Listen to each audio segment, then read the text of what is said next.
to the American dream, the dream of a great job, a safe home, and a better life for their children.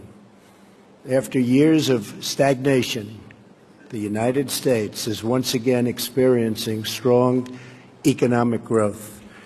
The stock market is smashing one record after another and has added more than $7 trillion in new wealth since my election. Consumer confidence, business confidence, and manufacturing confidence are the highest they have been in many decades. Since my election, we've created 2.4 million jobs, and that number is going up very, very substantially. Small business optimism is at an all-time high. New unemployment claims are near the lowest we've seen in almost half a century. African American unemployment has reached the lowest rate ever recorded in the United States, and so has unemployment among Hispanic Americans. The world is witnessing the resurgence of a strong and prosperous America. I'm here to deliver a simple message. There has never been a better time to hire, to build, to invest, and to grow in the United States. America is open for business, and we are competitive once again. The American economy is by far the largest in the world, and we've just enacted the most significant tax cuts and reform in American history. We've massively cut taxes for the middle class and small businesses to let working families keep more of their hard-earned money.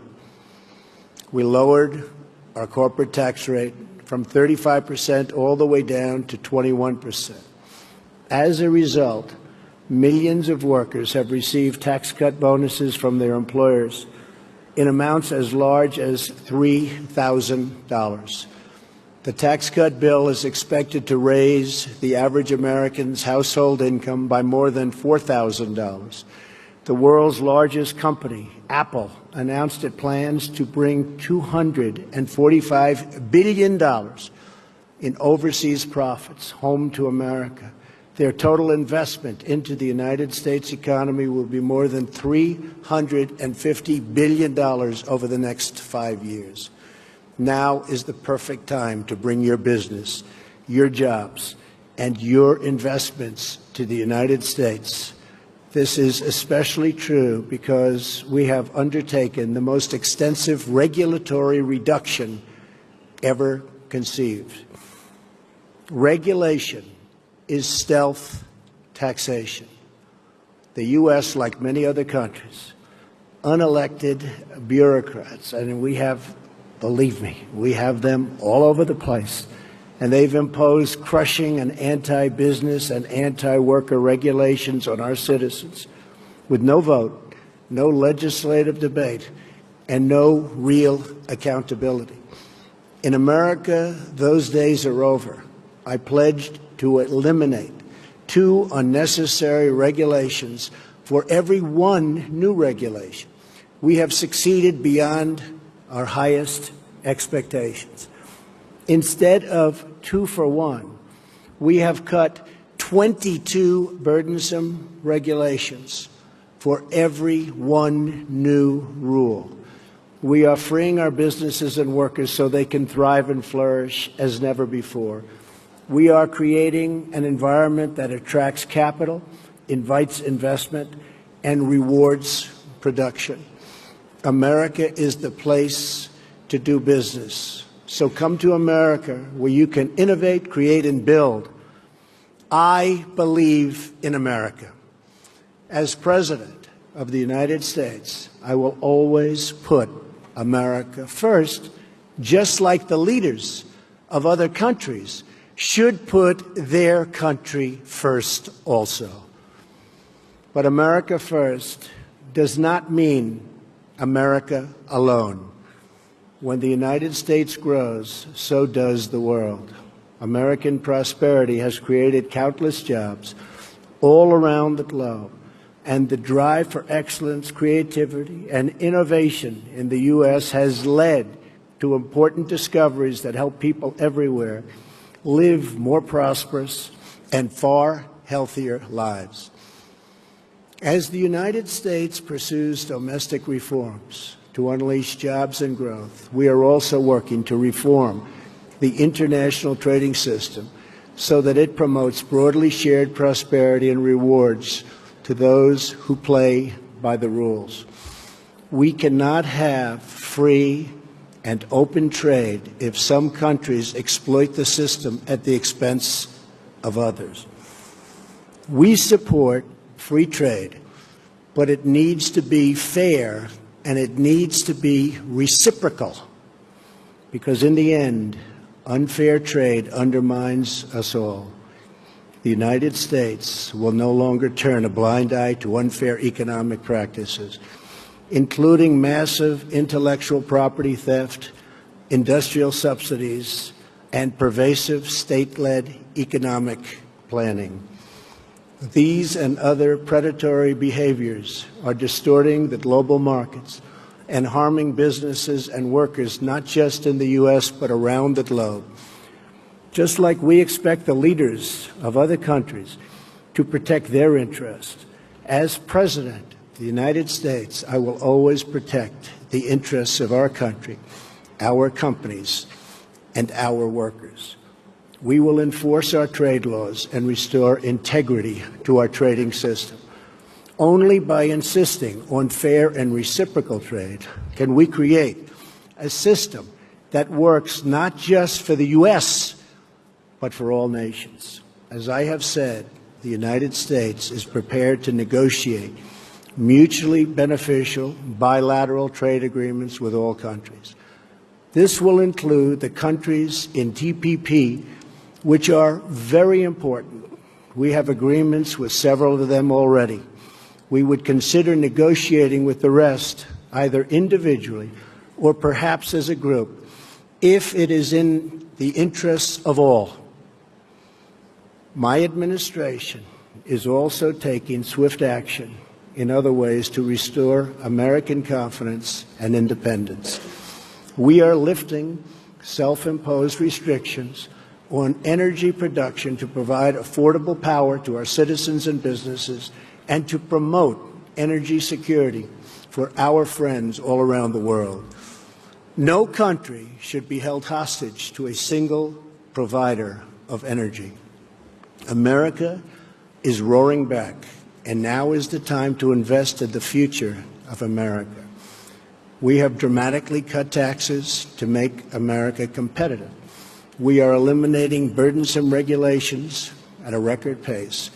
We are reforming the bureaucracy to make it lean, responsive, and accountable, and we are ensuring our laws are enforced fairly.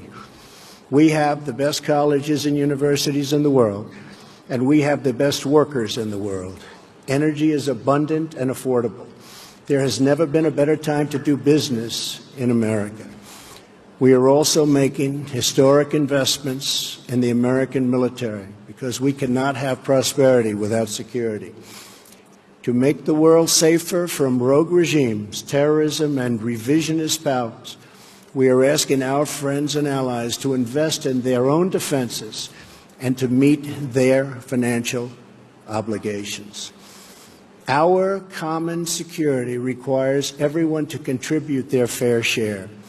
My administration is proud to have led historic efforts at the United Nations Security Council and all around the world to unite all civilized nations in our campaign of maximum pressure to denuke the Korean Peninsula.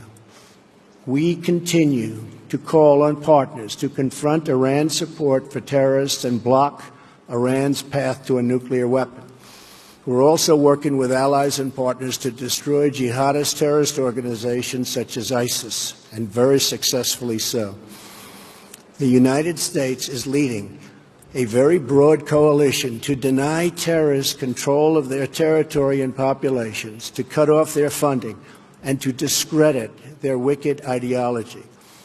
I am pleased to report that the coalition to defeat ISIS has retaken almost 100% of the territory once held by these killers in Iraq and Syria. There is still more fighting and work to be done and to consolidate our gains. We are committed to ensuring that Afghanistan never again becomes a safe haven for terrorists who want to commit mass murder to our civilian populations.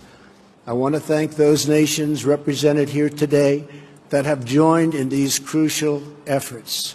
You are not just securing your own citizens, but saving lives and restoring hope for millions and millions of people. When it comes to terrorism, we will do whatever is necessary to protect our nation. We will defend our citizens and our borders. We are also securing our immigration system as a matter of both national and economic security. America is a cutting-edge economy, but our immigration system is stuck in the past. We must replace our current system of extended family chain migration with a merit-based system of admissions that selects new arrivals based on their ability to contribute to our economy, to support themselves financially, and to strengthen our country. In rebuilding America, we are also fully committed to developing our workforce. We are lifting people from dependence to independence because we know the single best anti-poverty program is a very simple and very beautiful paycheck. To be successful, it is not enough to invest in our economy. We must invest in our people. When people are forgotten, the world becomes fractured. Only by hearing and responding to the voices of the forgotten can we create a bright future that is truly shared by all. The nation's greatness is more than the sum of its production. A nation's greatness is the sum of its citizens, the values, pride, love, devotion, and character of the people who call that nation home.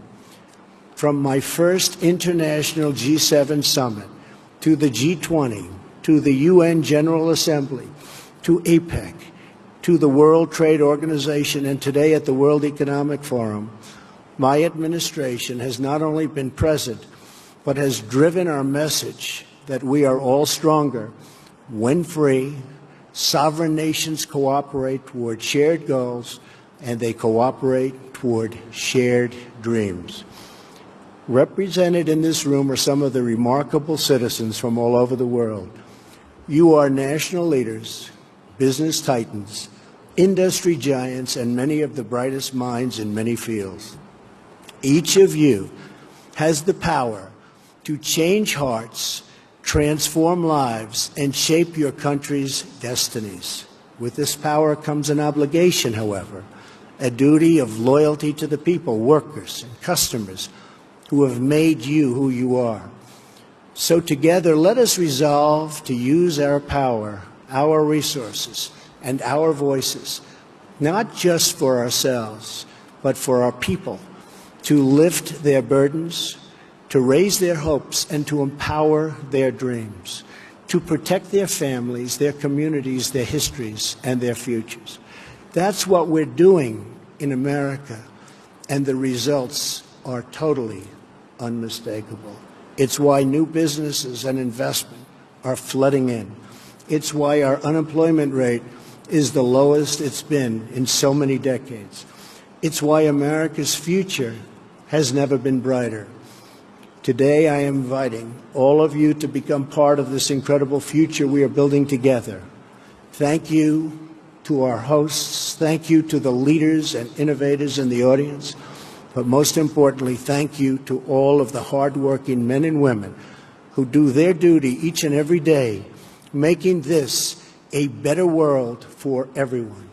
Together, let us send our love and our gratitude to make them, because they really make our countries run. They make our countries great. Thank you, and God bless you all. Thank you very much.